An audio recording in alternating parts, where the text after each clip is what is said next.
Bom dia, meus irmãos. Quero dizer da alegria de aceitar este convite para falar-lhes nesta manhã. E a minha alegria se intensificou depois que eu soube quem mais irá falar aqui a vocês. E eu quero dizer que vocês estão muito bem nutridos com a fala que vocês receberão aqui, a despeito da minha. Fiquei feliz porque vou falar seguido de um comunicador, que é o reverendo Sérgio Lima, e depois seguido ainda de um pastor que é gente finíssima, literalmente, reverendo Donizete, né? Então eu sei que hoje vocês serão muito bem alimentados espiritualmente com a palavra do Senhor, sem falar nos outros pastores que eu não conheço, que estarão falando com vocês aqui nesta oportunidade. E sinto-me honrado em poder tratar desses assuntos da Escritura com vocês. Nós queremos orar ao nosso Deus antes de conversarmos um pouco aqui esta manhã. Senhor nosso Deus, queremos nesta manhã dizer da nossa honra em poder estudar a Tua Palavra e fazê-lo na companhia destes jovens e também do reverendo Sérgio. Muito obrigado, Senhor, pois sabemos que este dia o Senhor preparou para nós e nele, com certeza, o Senhor irá nos instruir com a Tua Palavra. Por isso nós rogamos que o Senhor esteja nos abençoando na exposição desta manhã, abençoando também o reverendo Sérgio, o reverendo Donizete e os demais pastores que estarão acompanhando esse trabalho. Rogamos pela vida de cada jovem, para que este tempo seja ganho na presença do Senhor, seja ganho no processo de ensino e aprendizagem que nós teremos aqui este final de semana. Obrigado, Senhor, por este local tão lindo que podemos já apreciar e pedimos que o Senhor proporcione aqui este final de semana um tempo de crescimento espiritual e de preparo para a liderança, que é uma função tão importante, é uma vocação tão especial que o Senhor tem colocado no coração dos jovens e usado para o crescimento do Teu reino. Pai, nós falamos com o Senhor, na certeza de que o Senhor nos ouve, na certeza de que o Senhor nos atende segundo a Tua vontade. Em nome de Jesus, amém. Quero convidá-los a abrirem suas Bíblias no texto básico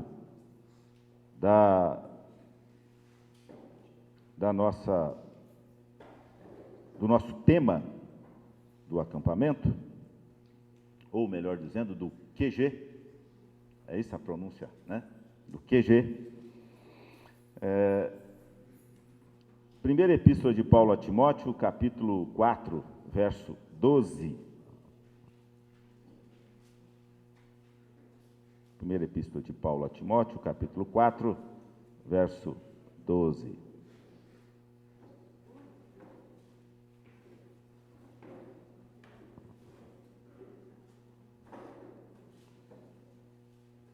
Diz assim a Escritura: ninguém despreze a tua mocidade. Pelo contrário, torna-te padrão dos fiéis na palavra, no procedimento, no amor, na fé e na pureza. Irmãos, este trecho da Epístola de Paulo a Timóteo encontra-se nesta epístola que tem um propósito bastante específico, que é instruir. E essa instrução, ela é predominantemente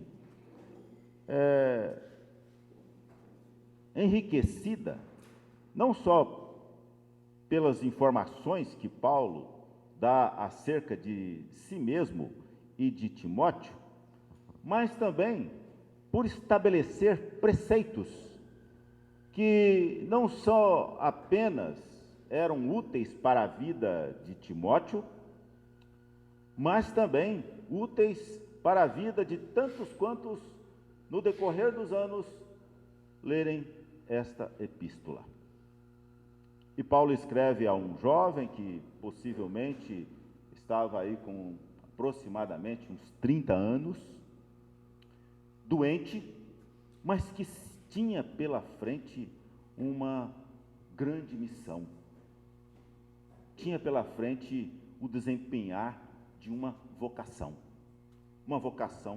que era o seu chamamento para o ministério, para a liderança religiosa, para a condução do reino de Deus, segundo preceitos absolutamente determinados pelo próprio Senhor do reino.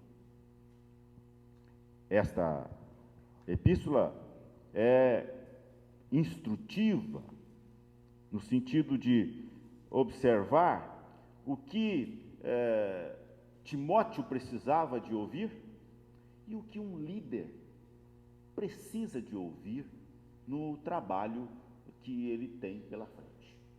Se você observar a estrutura, Paulo vai mostrar no capítulo 1 que Timóteo tinha pela frente um trabalho honroso, um trabalho que não era sem nenhuma legislação, mas possuía regras, possuía normas de conduta, procedimentos, fontes onde Timóteo deveria buscar nos momentos de tomada de decisão, e que esse trabalho não era algo simples, não era um chamado para uma vida mansa, mas era, como o próprio Paulo diz aqui, um combate que ele tinha pela frente. E, portanto, para um combate, ele precisava estar bem preparado. E ele começa a mostrar a necessidade do preparo deste líder, Timóteo, desse pastor, com a prática e com um trabalho de oração que era determinante no seu ministério. E se não bastasse, como se não bastasse isso, ele precisava também de homens qualificados, homens preparados, pessoas que foram chamadas para auxiliar no seu trabalho, e ele vai fazer isto a partir do verso 3, do capítulo 3, melhor dizendo, mostrar o quanto que era importante que todos os que possuíam vocação para a liderança fossem bem preparados, fossem pessoas qualificadas, e essas qualidades eram desenvolvidas e precisavam ser vistas nesses homens. E ele vai qualificar o local desse trabalho no final do capítulo 3, pois ele vai dizer que esse local de trabalho é a igreja de Deus, é liderar os servos de Deus, é trabalhar para Deus. Isso é muito importante, esta informação que Paulo dá aqui a Timóteo. Olha, Timóteo, você tem uma vocação especial para tratar com um povo especial. E, portanto, você precisa de saber disso. Esse seu chamado não é uma coisa simples, trivial, que acontece por um acaso. Não. Isso é desde o seu chamamento até daqueles em que você vai exercer liderança, são pessoas especiais, porque se trata de eleitos de Deus. E o capítulo 4, ele vai mostrar um contexto muito interessante, que é onde nós encontramos a passagem que nós vamos refletir um pouco sobre ela aqui. Que contexto é esse? O contexto de lidar com os inimigos. com aqueles que também pleiteiam essa liderança, só que de maneira falsa, que também pleiteiam ensinar, mas falsos mestres. E nesse contexto de inimigos, de falsos mestres, é que nós encontramos as instruções que está num contexto mais próximo deste verso 12, pois ele precisava de alguns cuidados para lidar com este grupo. Cuidados que precisavam, embora Timóteo possa até, poderia até saber deles, mas que precisavam por Paulo ser bem especificados. E de maneira prescritiva aqui, ele dá essas orientações. Esta epístola, ela é predominantemente prescritiva. Ela se ocupa pouco em descrever a situação em que as ações que estavam aqui acontecendo. Ela se preocupa mais em dizer: olha, Timóteo, você deve agir assim, apontando preceitos que irão determinar o ministério segundo aquilo que ele chama aqui de sã doutrina. E mais adiante nós vamos falar um pouquinho acerca disso. Então, o contexto aqui é de um servo de Deus chamado, de um indivíduo que possuía a informação de objetivos claros de onde queria chegar, de alguém que estava envolvido numa obra grandiosa, que era a Igreja de Deus, a Igreja de Cristo, o corpo de Cristo, e que nesse trabalho ele precisava tomar cuidado, porque existiam muitos inimigos, muitos falsos mestres, falsas informações, e diante desta situação de apostasia, ele precisava ser cuidadoso. E uma lista de cuidados nós temos aqui nesse verso 12. Eu quero parabenizar a direção da Sinodal em escolher esta passagem, pois ela é realmente oportuna para o tempo em que nós vivemos. E é sobre ela que nós vamos considerar um pouquinho agora. Se você observou aí na leitura, que você já deve ter feito, Paulo aponta aí 5 áreas em que Timóteo deveria ser o padrão. Deveria ser o padrão. E essas áreas podem ser aí facilmente identificadas, que ele precisava de ser padrão. E aqui essa palavra padrão é a palavra grega typos, que é aquela que marca, que antigamente, há uns 100 anos atrás, o reverendo Sérgio nem se lembrará disso, as máquinas de escrever, elas tinham uma peça que chamava tipo, que é exatamente aquela que marca o papel com a tinta. Então aqui a palavra padrão, aqui a palavra tipos, que é aquilo que marca, aquilo que é modelo, aquilo que é exemplo, aquilo que é a forma, e assim vários sinônimos poderiam aqui ser mencionados.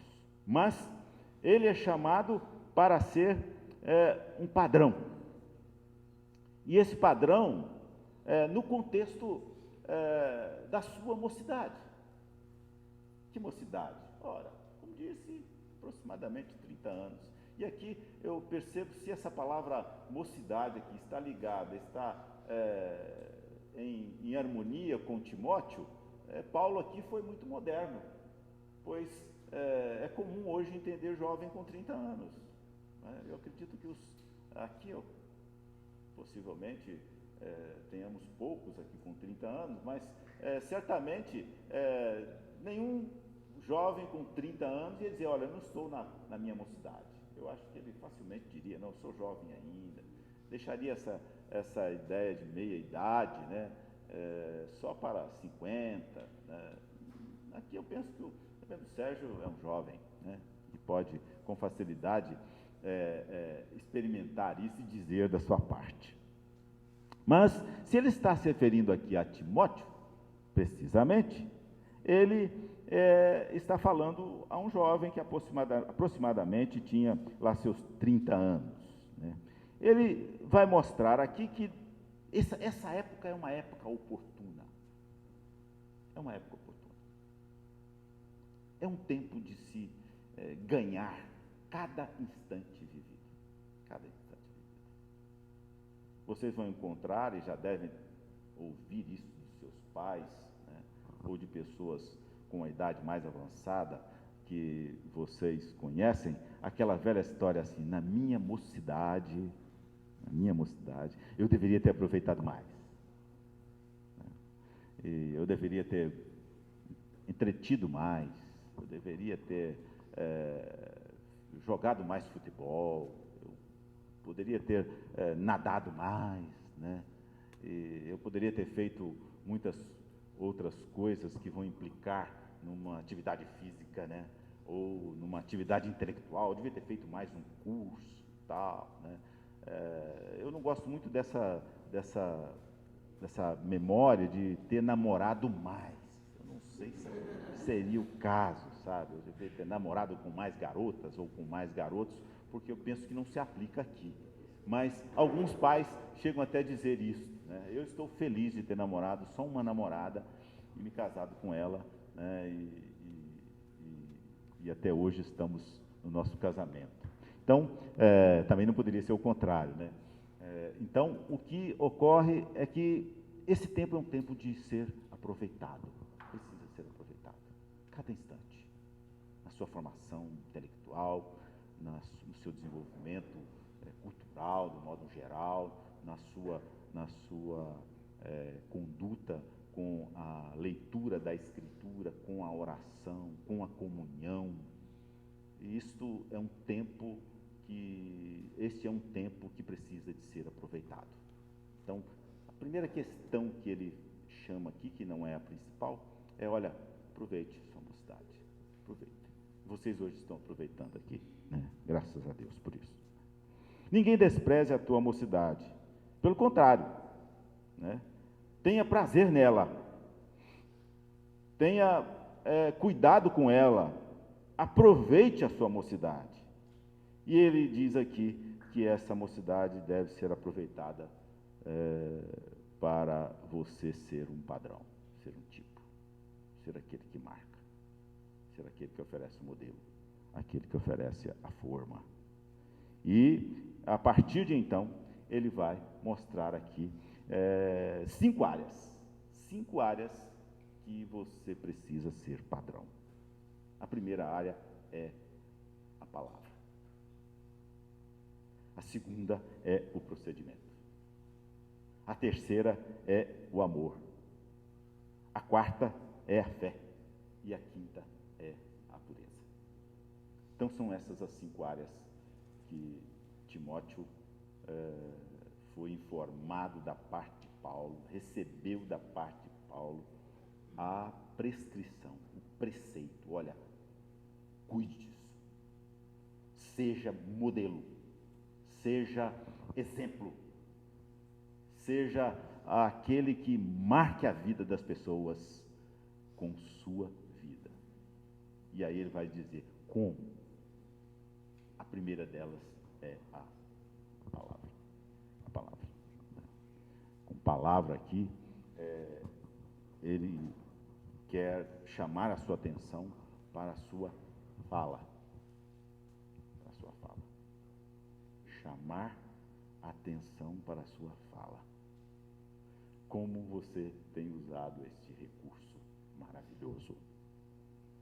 Maravilhoso. Como você tem usado esse recurso da fala. Eu estou aqui na presença de um comunicador que poderia muito bem falar, né? Reverendo Sérgio é um comunicador, um radialista, hoje é um youtuber, né? E que poderia muito bem falar, comparavelmente melhor do que eu, acerca da palavra. E quando o Paulo vai chamar a sua atenção para a palavra, é importante que nós vejamos na Escritura qual é o papel dessa palavra. Qual é o papel e nós vamos encerrar depois falando disso, da linguagem. A linguagem. E eu quero considerar com vocês aqui, não só do ponto de vista semântico, mas também do ponto de vista gramatical, de o quanto isso é importante, né? Ou seja, tanto a semântica quanto a sintaxe, nesta área, é de extrema importância para a nossa reflexão sobre esta orientação de Paulo. E eu quero começar com vocês lembrando do primeiro orador que este universo ouviu falar. E este primeiro orador foi Deus. Se você voltar a sua Bíblia aí, lá em Gênesis capítulo 1, você vai encontrar lá o maior orador e o maior modelo de oratória, aquele que marcou o universo com sua fala. Quem foi esse? Deus. A Escritura começa com a fala. E lá em Gênesis 1, 3, você vai encontrar a fala de Deus. E Moisés marca isto de maneira muito interessante. E eu fico imaginando quando ele saiu procurando entre os anciões dos hebreus e perguntando assim: bom, como é que foi no começo? Aí um ancião contava a história. O começo foi assim. Aí ele procurava outro: como é que foi lá no comecinho? Aí ele contava a história. Bom, outro contava, e ele, dentre essas narrativas do começo, Moisés escolheu essa que nós temos aqui. E essa que ele escolheu é, por demais, interessante, rica no conhecimento, pois é como se fosse um acróstico, né? Uma litania, melhor dizendo, né? E ele vai logo dizer no verso 3, disse Deus, né?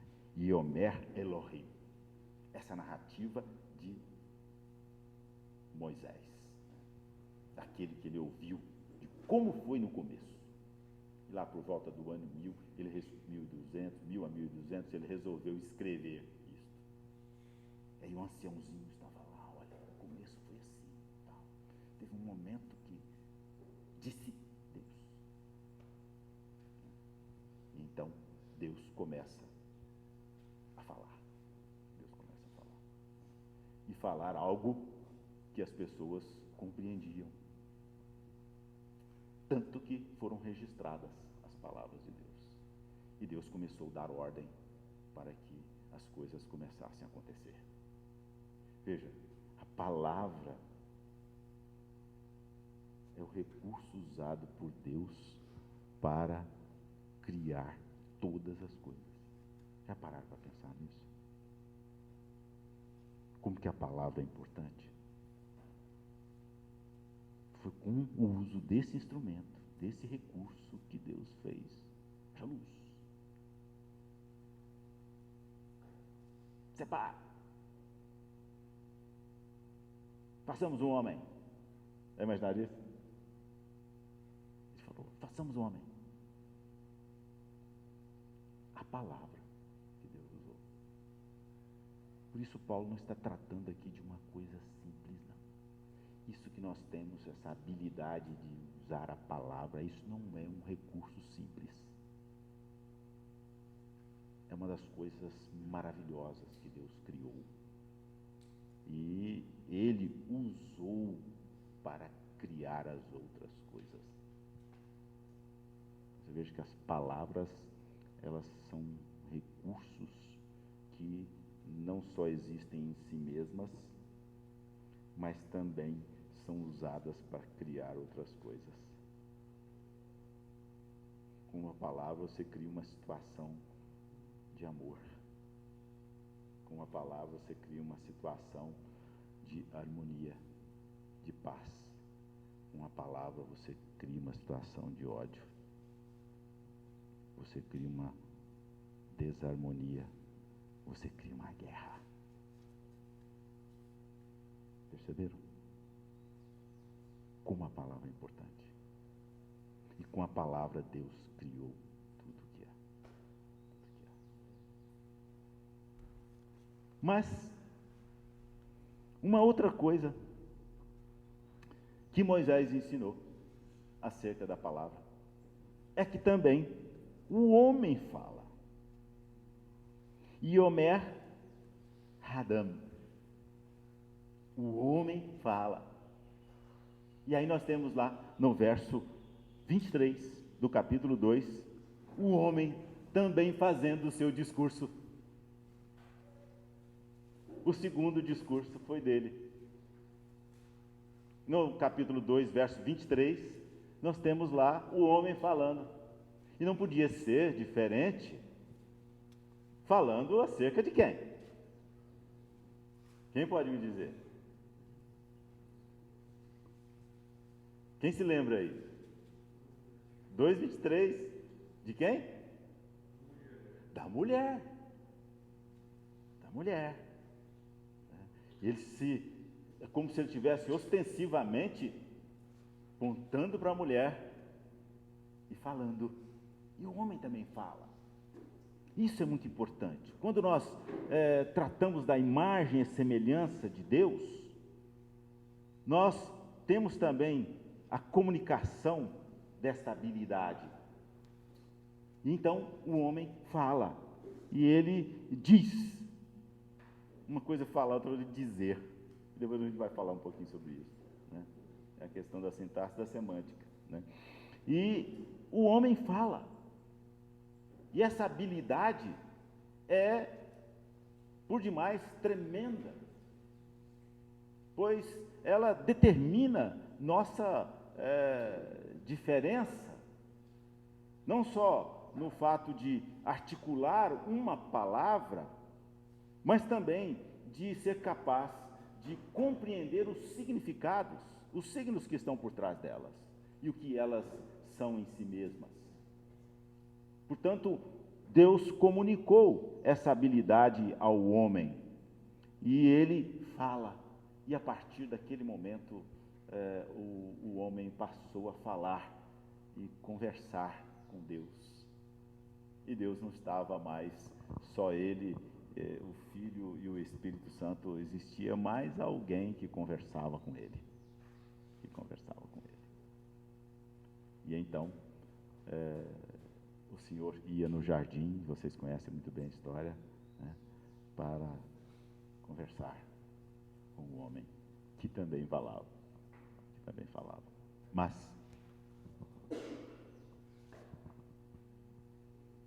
no capítulo 3, verso 1, tem um outro ser que fala.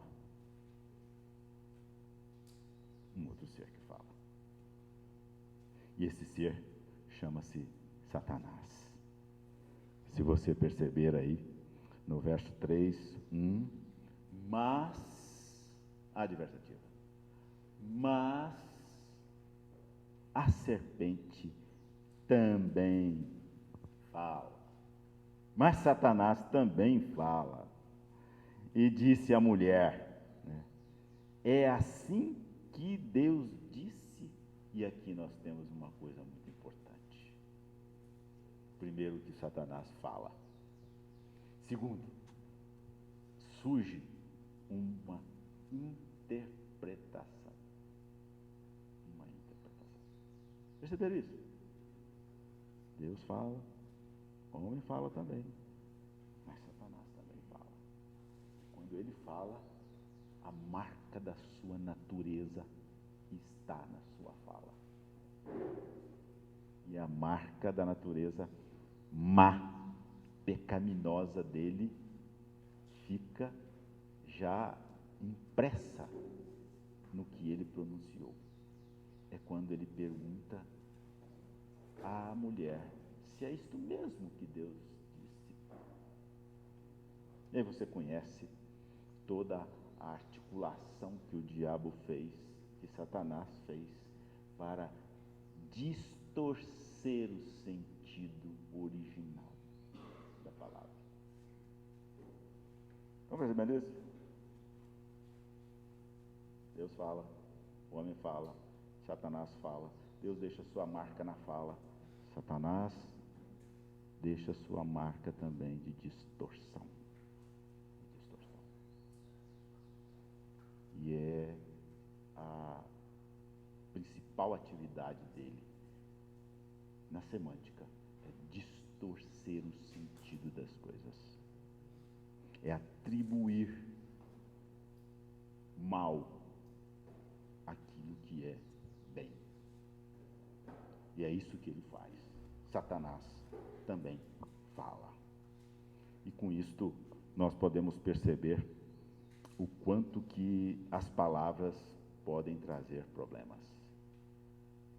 E é usando da palavra, que ele diz à mulher: certamente não morrerás. Não é assim? E ela tomou o fruto, imbuído por aquela ação da palavra, comeu e deu ao seu marido. Tomei, comi, coma. Comeu. Movido pela palavra. E tudo aquilo que era perfeito, tudo aquilo que era bom, perfeito equilíbrio, estabilidade absoluta, se transformou num verdadeiro caos. Um verdadeiro caos. Um caos que não estava alheio de Deus. Um caos que o Senhor Deus, diante dele, resolveu, nos tempos eternos, reparar. E o que ele fez? Ele mandou para reparar todos esses males que, por intermédio da palavra, foram provocados, para restaurar aquela perfeição e aquele equilíbrio que estava quando ele ordenava e as coisas aconteciam, quando o homem falava e ele respondia. Ele mandou para reparar tudo isso, quem? A palavra encarnada. Não foi isso? E é isso que nós encontramos onde? Lá em João, capítulo 1, do verso 1 ao 5. E o que nós temos lá? No princípio era o quê? No princípio era o verbo. E depois? E o verbo? E o verbo? Pode continuar aí, até o 5. Alguém? Leia.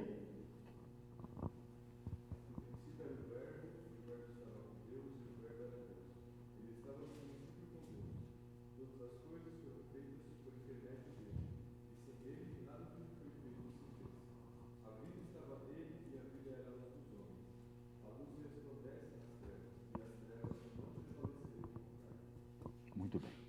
Então, para que aquela catástrofe da má interpretação fosse reparada, fosse redimida, o Senhor mandou a palavra encarnada.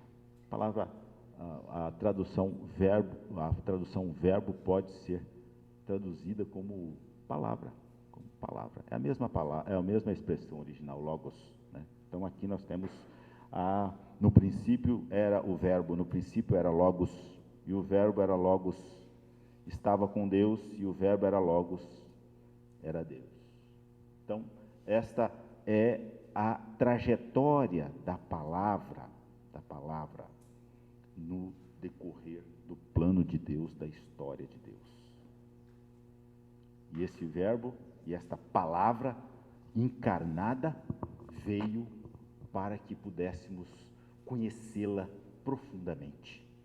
E o Senhor fez com que todos os seus eleitos pudessem conhecer essa palavra encarnada, conhecer a palavra na sua plenitude.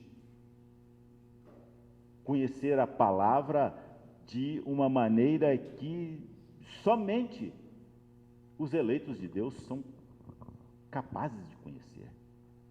O conhecimento que nós temos do Senhor Jesus Cristo é único. Só nós, os eleitos de Deus, são capazes. Só aqueles que creem nele como seu Senhor e Salvador são capazes de conhecê-lo. E a Escritura chama o Senhor Jesus Cristo de Logos, de palavra. Aquela segunda pessoa da Trindade que estava lá junto com o Pai e participando da obra criadora, agora aparece aqui na sua obra restauradora dos danos causados por Satanás na vida dos homens. E então nós temos a nossa vocação neste mundo de sermos os usuários da palavra, mas não como um ser humano qualquer, mas como aqueles que foram vocacionados, chamados para transmitirem o verdadeiro sentido da palavra. E esse verdadeiro sentido da palavra precisa estar genuinamente na nossa mente, no nosso coração, de tal maneira que essa palavra não seja desperdiçada, de tal maneira que essa palavra não seja omitida, mas usada de forma padrão por cada um de nós. E aqui nós começamos a tratar já daquelas partes integrantes desta nossa vocação para sermos padrão na palavra. E quando nós tratamos da nossa condição de modelos na fala, é importante nós lembrarmos o que Paulo vai dizer a Tito lá no capítulo 1, no capítulo 2, verso 1. E lá Paulo vai instruir a Tito, e aqui também Paulo fala da sã doutrina. Ele vai instruir a Tito para que fale o que convém, mas o que convém à sã doutrina. Nós somos líderes chamados por Deus para falar tudo o que convém, mas essa conveniência é aditivada. Ela é adjetivada, melhor dizendo. Ou seja, convém a sã doutrina. Com isso, Paulo quer dizer a Timóteo e quer dizer a todos nós aqui: devemos usar a palavra de acordo com a conveniência, mas não a conveniência nossa, a conveniência da sã doutrina, da Escritura Sagrada. Com isso ele aponta para a legislação que deve nosso vocabulário obedecer. A nossa legislação no falar, a nossa regra no uso das palavras, além da gramática, além da sintaxe, é a sã doutrina. São as palavras que podem ser inferidas da sã doutrina, das Escrituras Sagradas. Por isso nós temos uma orientação na fala. E é isso que ele vai dizer. Nós não somos livres para falar tudo o que convém. Não, eu sou livre para dizer o que eu quiser. Nós somos livres para dizer o que nós desejarmos, mas desde que essa nossa fala seja baseada na sã doutrina, nas Escrituras Sagradas. Então veja, a nossa fala tem uma base. Que base é essa? A sã doutrina. O que é a sã doutrina? É a Escritura Sagrada e o conhecimento, a interpretação acerca dela. Mas isso se dá porque nós temos uma responsabilidade. E essa responsabilidade pode ser vista mais claramente. Eu gostaria que alguém abrisse aí a Bíblia na epístola de Tiago, capítulo 3. E lá eu gostaria de considerar o primeiro verso, mas eu gostaria que alguém lesse até o verso 12. Gostaria de contar com a paciência de vocês aqui. E lá em Tiago, capítulo 3, verso 1, nós encontramos: meus irmãos, não vos torneis muitos de vós mestres, sabendo que havemos de receber maior juízo, porque todos tropeçamos em muitas coisas. Se alguém não tropeça no falar, logos, é a mesma palavrinha utilizada lá para no princípio era o verbo, aqui é a mesma, logos, né? Pois se alguém não tropeça no falar, é perfeito varão, capaz de refrear também todo o corpo. Com essa introdução aqui, deste trecho, nós percebemos que o poder da palavra continua. E aqui Paulo faz uma descrição mais objetiva para dizer, olha, pensando individualmente, aquele que sabe usar bem as palavras, ele sabe também controlar todos os membros do seu corpo. Todos os membros do seu corpo.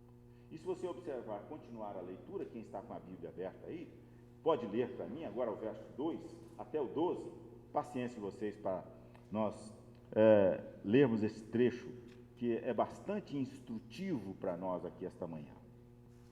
Pode ler quem encontrou. Verso 2 até o 12. Porque todos tropeçamos em muitas coisas. Se alguém não tropeça em palavra, o tal varão é perfeito, poderoso para também refrear todo o corpo. Ora, nós pomos freio nas bocas dos cavalos para que nos obedeçam, e conseguimos dirigir todo o seu corpo. Vede também as naus que, sendo tão grandes e levadas de impetuosos ventos, serviram como um bem pequeno nele, para onde quer que a vontade daquele que as governa. Assim também a língua é um pequeno membro e gloria-se de grandes coisas. Vede como grande bosque um pequeno fogo incendeia. Versículo 6. A língua também é um fogo, como um mundo de iniquidade, a língua está posta entre os nossos membros e contamina todo o corpo. Inflama o curso da natureza e é inflamada pelo inferno.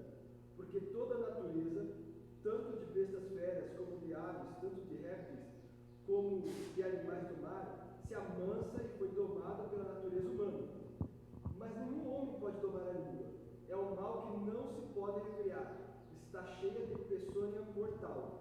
Com ela bendizemos a Deus e Pai, e com ela amaldiçoamos os homens, feitos à semelhança de Deus. De uma mesma boca procede bênção e maldição. Meus irmãos, não convém que isto se faça assim. Porventura deita alguma fonte de um mesmo manancial, água doce e água amargosa? Versículo 12. Meus irmãos, pode também a figueira produzir azeitonas ou a videira figos? Assim tampouco pode uma fonte dar água salgada e doce. Muito bem. Perceberam a relevância da palavra? Percebam que é um recurso criado por Deus, que Ele comunicou a nós.